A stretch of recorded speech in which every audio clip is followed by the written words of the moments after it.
दिवस माझ्या गावी राहून, देवदर्शन करून, नातेवाईकांसोबत वेळ घालवून आणि गावातील निवांत वातावरणाचा आनंद घेतल्यानंतर आज आम्ही आणखी एका खास ठिकाणी निघालो आहोत आणि ते म्हणजे माझ्या मामाचं गाव पिंपूड. सकाळी साधारण 8 वाजता आम्ही सातारा हायवे पकडला. सगळं छान चाललं होतं, पण आपल्या प्रवासात एखादी छोटी गडबड झाली नाही तर मजा कसली. मध्ये एका ठिकाणी उजवीकडे वळायचं होतं, पण ते वळण आमच्याकडून चुकलं आणि आम्ही काही किलोमीटर पुढे निघून गेलो. आता मागे फिरायचं का पुढून दुसरा रस्ता शोधायचा याचा विचार करत आम्ही पुढूनच वळायचं ठरवलं. आणि मित्रांनो, हाच निर्णय आमच्या प्रवासातील सर्वात सुंदर अनुभव ठरला, कारण पुढे आम्हाला लागला एक सुंदर घाट रस्ता. या घाटाचं नेमकं नाव काय आहे ते मला माहिती नाही. तुम्हाला माहिती असेल तर कमेंटमध्ये नक्की सांगा बरं का. हा काही मोठा हायवे घाट नव्हता, तर डोंगरांच्या कुशीतून जाणारा अरुंद, वळणावळणाचा आणि एकदम निसर्गरम्य रस्ता होता. एका बाजूला डोंगर, दुसऱ्या बाजूला खोल उतार आणि मध्ये आमची गाडी सावकाश पुढे जात होती. पहिल्यांदाच अशा रस्त्यावर गाडी चालवत असल्यामुळे माझं पूर्ण लक्ष रस्त्यावर होतं, पण तरीही आसपासचा निसर्ग मन जिंकत होता. पिंपूड पिंपूड पिंपूड हा असं जाऊ. तो ट्रक येतोय आता, जरा पुढे घ्या, ट्रकला जाऊ दे. बाबा बंगला बघा ना. मी बंगला बघू का गाड्या बघू? बाबू तुम्ही दिवस मारून जरी घेतला. दिवस कशाला मारत बसू आता.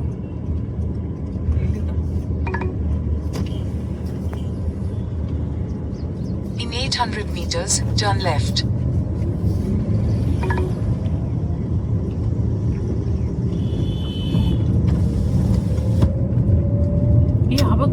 कैसे कैसे लोग रहते हैं यार यहाँ पर. साला तुमको पागल कुत्ते का गाड़ी उठा के ले जाएगा बता रहे हैं हम.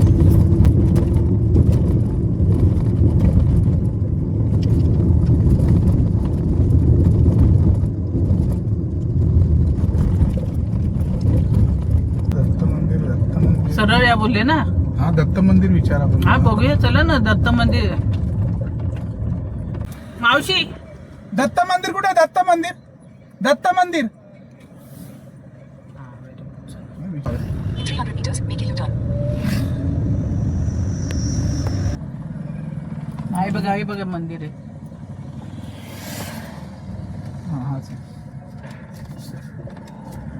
घाट संपल्यानंतर आम्ही स्थानिकांना विचारत पुढे निघालो आणि शेवटी पिंपूड गावात पोहोचलो.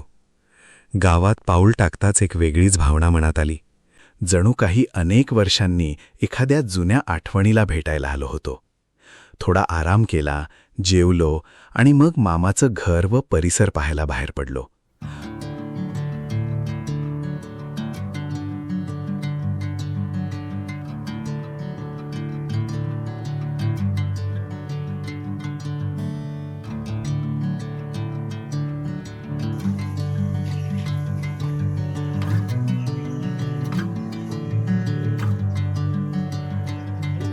मामाच्या घराच्या मठात असलेल्या मामांच्या पूर्वजांच्या समाधीचं दर्शन घेतलं.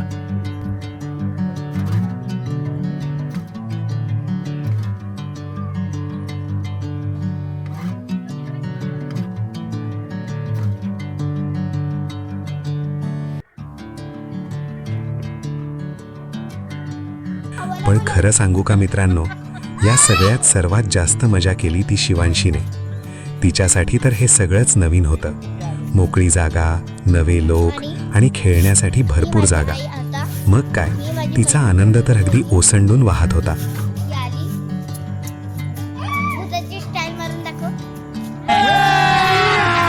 अभी मजा आएगा ना भिड़ो.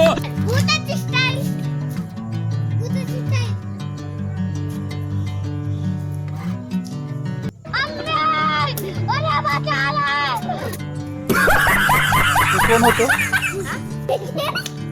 मित्र. आता काय करायचं? संध्याकाळ झाली की जायचं नाही घरी? आधी दुसऱ्या गावाला जायचं. तरी सकाळी जायचं ना. मग ते झोपायचं. मग आंघोळ वगैरे करायची की नाही? करायची. कधी? मग चला घरी.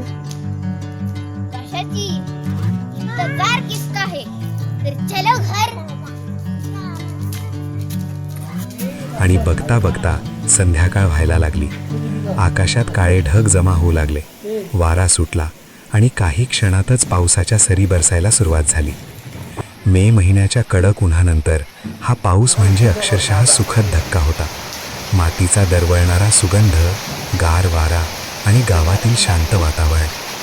क्षणभर वाटलं वेळ इथेच थांबून जावा.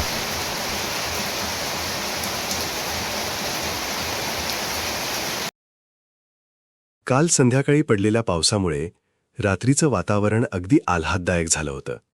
खरं सांगायचं तर मागचे 3-4 दिवस उन्हाचा एवढा तडाखा होता की रात्री नीट झोपही लागत नव्हती. पण कालच्या पावसाने सगळंच बदलून टाकलं. गार वारा, मातीचा दरवळ आणि शांत गाव यामुळे बऱ्याच दिवसांनी मनोसुक्त झोप लागले. पण म्हणतात ना, छान क्षण खूप लवकर संपतात. तसंच काहीसं आज वाटत आहे. कारण गावातील ही छोटीशी सुट्टी संपून आज आम्ही पुन्हा ठाण्याच्या दिशेने निघाला आहोत. आजचा आमचा प्रवास पिंपूड ते ठाणे असा असणार आहे.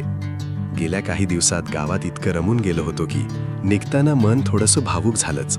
पण आता पुन्हा शहराकडे परतायचंय आणि सोबत घेऊन जायचे आहेत या सुंदर आठवणी.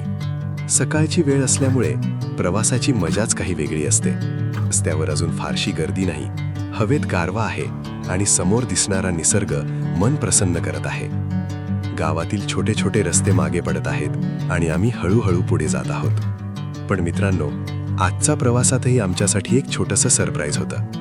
कारण आज आम्हाला आणखी एक नवीन घाट अनुभवायला मिळणार आहे. कारण ही झाडं खूप जवळ वाटतात ना. हा?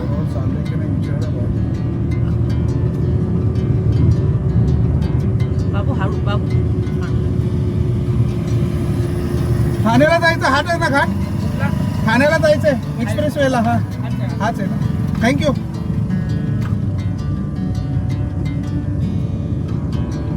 आता आम्ही त्या घाट रस्त्यावर आलो आहोत. दोन्ही बाजूना डोंगर, मध्ये वळणावळणाचा रस्ता आणि सकाळच्या सूर्यप्रकाशात अजूनच सुंदर दिसणारं निसर्गाचं रूप. अशा रस्त्यावर गाडी चालवताना गंतव्यस्थानापेक्षा प्रवासच जास्त सुंदर वाटतो. कधी एखादं वळण, कधी एखादा डोंगर, तर कधी दूरवर दिसणारं हिरवं दृश्य. प्रत्येक क्षण नवीन अनुभव देत होता. चला तर पाहूया हा घाट आम्हाला आणखी काय काय दाखवतो.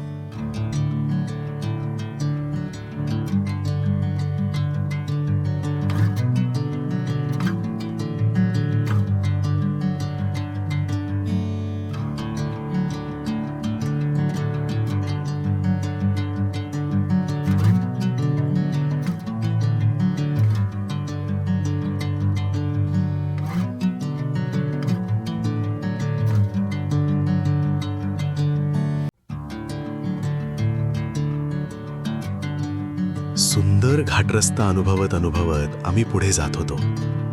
डोंगर, वळणं आणि सकाळचा प्रसन्न निसर्ग कधी संपला ते कळलंच नाही. आणि बघता बघता समोर दिसला सातारा-पुणे हायवे. आता वाटलं होतं की सरळ हायवेवर चढून पुण्याच्या दिशेने निघायचं. पण प्रवासात एखादा छोटासा ट्विस्ट नसला तर मजा कसली. या ठिकाणी रस्त्याचं काम सुरू असल्यामुळे आम्हाला थेट हायवेवर जाता आलं नाही. उलट जवळपास 1.5 किलोमीटर पुन्हा साताऱ्याच्या दिशेने मागे जावं लागलं. क्षणभर वाटलं, अरे आपण पुन्हा मागे तर जात नाही ना. पण पर्याय नव्हता म्हणून सावकाश पुढे जात राहिलो. थोडं पुढे गेल्यावर एका पुलाखालून यू-टर्न घेण्याची व्यवस्था केली होती. तो यू-टर्न घेतला आणि शेवटी आम्ही पुन्हा योग्य मार्गावर आलो. आता मात्र आमची गाडी पुण्याच्या दिशेने धावू लागली. प्रवासात अशा छोट्या अडचणी येतच असतात, पण कधीकधी याच गोष्टी पुढे जाऊन आठवणी बनतात, नाही का?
पुढे खंबाटकी बोगदा, पुण्याची ट्रॅफिक आणि कात्रज बोगदा पार करत आम्ही मुंबई पुणे एक्सप्रेसवेवर प्रवेश केला. एक्सप्रेसवेवर आलं की प्रवासाचा मूडच बदलून जातो. रुंद रस्ता, सुंदर डोंगर आणि दूरपर्यंत दिसणारा मार्ग. गाडी चालवण्याचा आनंद आणखी वाढतो.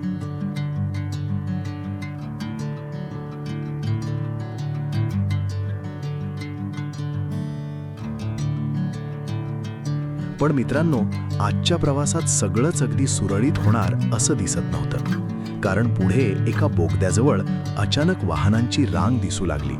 गाड्यांचा वेग कमी झाला आणि काही क्षणातच आम्हाला ट्रॅफिकला सामोरं जावं लागलं. काय झालं असेल?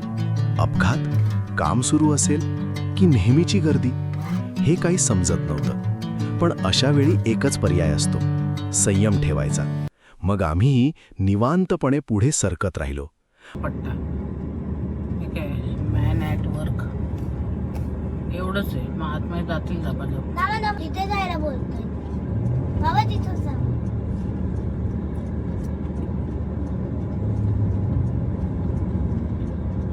त्याला येऊन ठेवा तुम्ही.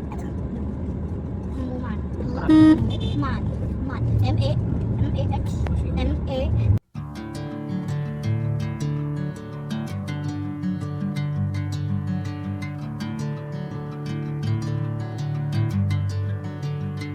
बोगद्यातील ती ट्रॅफिक कशीबशी पार करून शेवटी आम्ही मुंबई पुणे एक्सप्रेसवेवरील सर्वात चर्चित भागात म्हणजेच मिसिंग लिंकमध्ये प्रवेश केला. समोर लांबलचक बोगदा, साधारण 8.5 किलोमीटरचा प्रवास आणि त्या बोगद्यातून बाहेर पडताच समोर दिसणारा भव्य पूल. एका बाजूला डोंगर, दुसऱ्या बाजूला खोलदरी. हा अनुभव शब्दांत सांगणं खरंच कठीण आहे. पूल अभियांत्रिकीचा हा अद्भुत नमुना पाहताना आपण महाराष्ट्रात आहोत याचा अभिमान वाटत होता. मिसिंग लिंकचा हा सुंदर अनुभव मागे टाकत आम्ही पुन्हा ठाण्याच्या दिशेने मार्गस्थ झालो.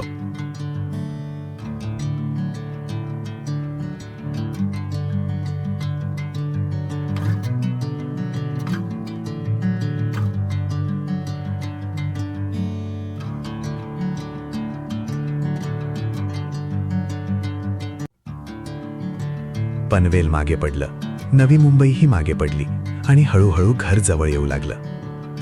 गेल्या काही दिवसांत साताऱ्यातील गावाकडचं जीवन, नातेवाईकांसोबत घालवलेला वेळ, मामाचं गाव, घाट रस्ते, पाऊस, शिवंशीची धमाल आणि या प्रवासात भेटलेले अनेक सुंदर क्षण सगळंच डोळ्यांसमोरून सरकत होतं. आणि शेवटी दुपारी साधारण 1:30 वाजता आम्ही सुखरूपपणे आमच्या ठाण्यातील घरी पोहोचलो. अशा प्रकारे ठाणे ते सातारा आणि सातारा ते ठाणे हा संपूर्ण प्रवास आज पूर्ण झाला. प्रवास संपला असला तरी या प्रवासाच्या आठवणी मात्र कायम सोबत राहणार आहेत. तर मित्रांनो, आजचा हा व्लॉग इथेच संपवतो. हा संपूर्ण प्रवास तुम्हाला कसा वाटला, कोणता भाग सर्वात जास्त आवडला आणि पुढे कोणत्या ठिकाणचा व्लॉग पाहायला आवडेल हे कमेंटमध्ये नक्की सांगा. व्हिडिओ आवडला असेल तर एक लाईक नक्की करा, तुमच्या मित्रमैत्रिणींसोबत शेअर करा आणि ट्रॅव्हल विथ सावंत चॅनलला सबस्क्राईब करून बेल आयकॉन दाबायला विसरू नका. तुमच्या प्रेमामुळेच आम्हाला असे नवीन प्रवास तुमच्यापर्यंत घेऊन येण्याची प्रेरणा मिळते. व्हिडिओ शेवटपर्यंत पाहिल्याबद्दल मनापासून धन्यवाद. तोपर्यंत काळजी घ्या आणि पुन्हा भेटूया एका नव्या रस्त्यावर, नव्या प्रवासात आणि नव्या आठवणींसोबत.